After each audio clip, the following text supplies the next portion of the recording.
Life is টক ঝাল মিষ্টি আমার চ্যানেলে আপনাদেরকে অনেক অনেক স্বাগত। আজ আমার ফার্স্ট ভিডিও। কেমন আছেন সবাই জানাবেন। আমার ছেলে আজ চিকেন খাবে বলেছে, তাই ওর আবদারে চিকেন রান্না করব। প্রথমে কড়াইতে তেল গরম করে দিয়ে আলুটা ভেজে নেব। তার মধ্যে নুন হলুদ দিয়ে আলুটা ভাজা হয়ে গেলে তুলে নেব। ওই তেলে আরেকটু তেল দিয়ে দেব গোটা গরম মশলা। তার মধ্যে থাকবে তেজপাতা, শুকনো লঙ্কা, গোটা জিরে আর সামান্য চিনি দিয়ে এটা নেড়ে নেব। চিনিটা দিলে কি হয় বলুন তো, চিনিটা দিলে ফ্লেভারটাও ভালো আসে এবং কালারটাও ভালো আসে। তার মধ্যে দিব কুচানো পেঁয়াজটা দিয়ে ভালো করে নাড়াচাড়া করে ভেজে নেব। আমি কিন্তু শিলে বাটাই মশলা খাই, বেশিরভাগই খাই সেটাই। গোটা জিরে আদাটা বেটে নেব। ওটা ভাজা হয়ে গেলে দিয়ে দেবো টমেটো, কাঁচা লঙ্কা। এটাও নাড়াচাড়া করে ভেজে নেব।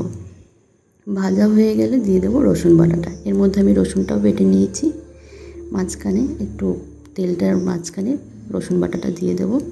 রসুনটাও ভাজা ভাজা হবে। তার মধ্যে দিয়ে দেবো নুন, হলুদ আর রঙের জন্য দিয়ে দেবো কাশ্মীরি গুঁড়ো লঙ্কা। এটা কষাতে কষাতে নেড়ে নেব। নিয়ে একটু জলটা ছড়িয়ে দেবো, নয়তো মশলাটা কিন্তু লেগে যাওয়ার ভয় আছে। তার মধ্যে কষানো হয়ে গেলে দিয়ে দেবো চিকেনটা দিয়ে ভালো করে কষিয়ে নেব। এটা প্রায় যখন কষানো হয়ে যাবে তখন ভেজে রাখা যে আলুটা আমি রেখেছি সেই আলুটা দিয়ে দেব। তার মধ্যে দিয়ে দিলাম আদা জিরে বাটাটা একটু পরেই আমি দিই, যাতে টেস্টটা ভালো আসে। আপনারা সবাই জানি সবাই রান্না করেন, সবাই সবার মতোই।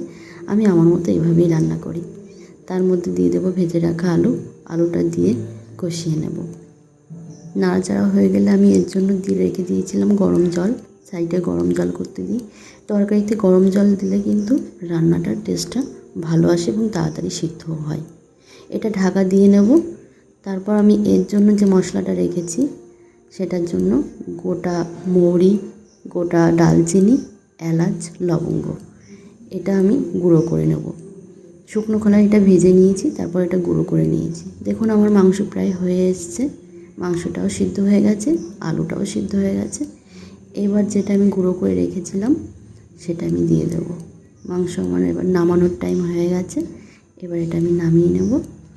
আমার ছেলের খুব খিদে পেয়ে গেছে, আমি এবার একে খেতে দিলাম। আজ এই পর্যন্তই। সবাই ভালো থাকবেন। আবার দেখা হবে নেক্সট ভিডিওতে।